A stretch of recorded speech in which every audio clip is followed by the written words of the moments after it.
All right, so here we are at the Mercedes dealer once again, dropping off the GLB, picking the GLC back up. And let me tell you, I think this is my favorite GLB I've driven. Of course, it has the display, the progressive display. That's standard on all of them.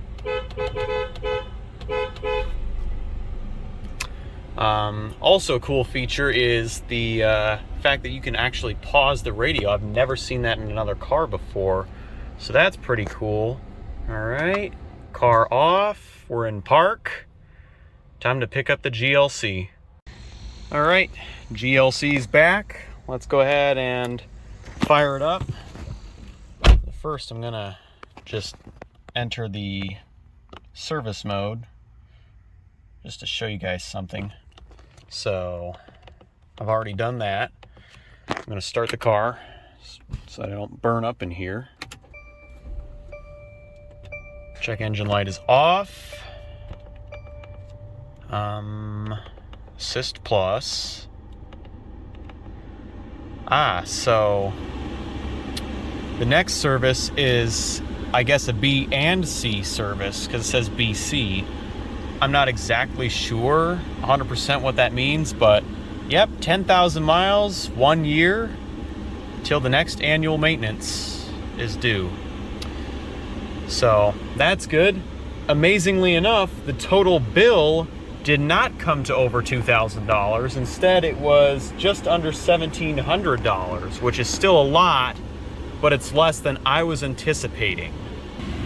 And just to show you guys, you know, what everything totaled to, labor is what kills you on most dealership visits, and it killed us this time.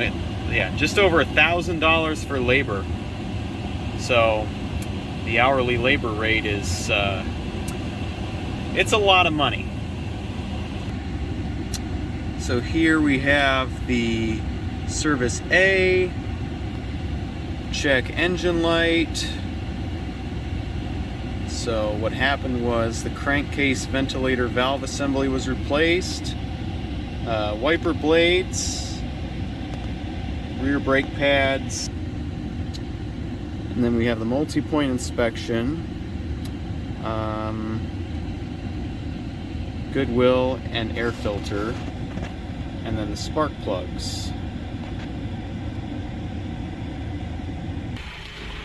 Okay, so real quick, I wanted to show you something. I guess I was wrong about the all four brakes being replaced, because as you can see, those are still the original rotors and brake pads, so they only did the rears, and I thought they were doing all four around from what my father told me, but that's a brand new rotor in the rear, as you can see. So whenever Mercedes does the brake pads, they also do the rotors. And why? Because Mercedes-Benz deliberately makes brake pads that don't cover the entire rotor, so as a result, you have to replace the rotors along with the brake pads, otherwise they're going to squeak like hell. And why? So that they can make a quick buck doing the job with not much more time, really. So yeah, I guess either sometime before the next service or on the next service we're gonna have to do the fronts. That's interesting how they didn't do all four, but whatever. All right, so it's pretty late at night right now, close to midnight, but I'm gonna just run you guys through what happened. So went to the dealer on Saturday, got the car back today, which is Tuesday, but I'm uploading this video a couple days later. They did wash the car. They cleaned the tires and rims. They replaced the rear brake pads and rotors. I'm not exactly sure why Mercedes-Benz builds the braking systems the way they are, so that way you have to replace the rotors with the pads, but in my opinion, that is a very wasteful strategy because, you know, as I said earlier in the video, if you want maximum grip and stopping power so you can slow down effectively, you have to make brake pads that cover the entire rotor effectively. Now, I know there are other manufacturers that have brake rotors that don't wear evenly, so Mercedes-Benz is not alone in this, but they are a pretty big offender of this. So like I said, the fronts were not done, but I thought they were being done, so those are going to have to be done either in next year's annual maintenance or before that if the brake light comes on, for example. So also the spark plugs got replaced, as I mentioned in the previous update, saying that this was going to be the most expensive service. So that is the reason why the service was not over $2,000, is because they did not do the front brakes, they only did the rears. And of course, I could only imagine how expensive the bill would be if they did that and did not cover the crankcase, because the crankcase to replace, as I've said, is $1,700. So that would have doubled our bill if that was not covered under the warranty. In fact, it would have doubled it, because labor was just over $1,000. It would have been the same whether it was covered or not, so would have effectively doubled the bill. But if labor was not a huge cost, let's say labor was zero, then the bill would be more like, I want to say $600, $700. So it just goes to show you, Mercedes ownership is not cheap, especially the longer you keep it. If you keep it 10, 15, 20 years, you're going to be spending a lot more on repairs. And that's why a lot of people get rid of their cars after anywhere between 6 and 10 years, sometimes even 12 years. I mean, the previous owners of the Jaguar XJ8 I used to own kept it for about, I want to say, 10 years or so, and then because they bought it like 2 years old and then sold it to me. I got the car when it was 12 years old, sold it when it was 15 years old. That car is nearly 20 years old now, but who knows if it's still on the road, because I sold it to a Honda dealer, which I then bought this car from, and I've loved it. But then again, I just don't like driving the same thing for many, many years. So eventually I'll get rid of this, but for now I'm going to keep it because of the vehicle shortage problem. Because I'd rather not pay a premium for nothing, really, nothing more anyway. So yeah, that's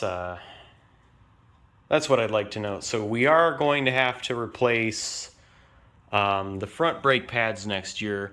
We might have to do the rears one more time when we're close to selling this car. Same with the spark plugs. We're also going to have to replace the tires at least one more time, because as you guys know, when tires become 5 or 6 years old, they're no longer safe, and so it's best to just replace them. Same with the winter tires, so we're going to have to replace both the regular and the winter tires at least once. So, yep, that's a lot of money, but then again, if you prepare for it, you can save yourself a little bit of headache in that regard. I mean, preventative maintenance, as I've said, is the key to keeping costs low. Like, obviously, replacing tires in this case prevents blowouts and other tire-related emergencies. Like, a blowout could also lead to a collision, which is thousands of dollars, if not tens of thousands of dollars, and potentially lives on the line. So, it just goes to show you that cars can be dangerous, deadly, lethal weapons, but they can also be great machines given you use them responsibly and maintain them responsibly. So, that's why there are traffic laws, and that's why, maintenance is pretty much essential to any car, really. I mean, if you don't maintain your car, it's going to stop working eventually. And yeah, I could delve into it deeper, but I'm not going to. I did run diagnostics. The light came back as green, meaning no codes. So, problem solved. The best part about it is we didn't have to pay to have the new crankcase put in because the car is under warranty, and well, like I said, if it's under warranty, it should be covered. The only thing I know of, and this is on diesel vehicles, so this doesn't apply, but if your diesel particulate filter has to be replaced, whether your car's under warranty or not, a lot of manufacturers do not cover that, and it's like $3 or $4 grand to replace the DPF. So I almost wanted a diesel Mercedes, like way back when I first got into the brand, before I could even drive. But then after learning about DPF and problems that you may face if you have a DPF equipped diesel vehicle, I decided against it. And newer gasoline cars are having GPFs put on them, so gasoline particulate filters. What's next? Gasoline exhaust fluid?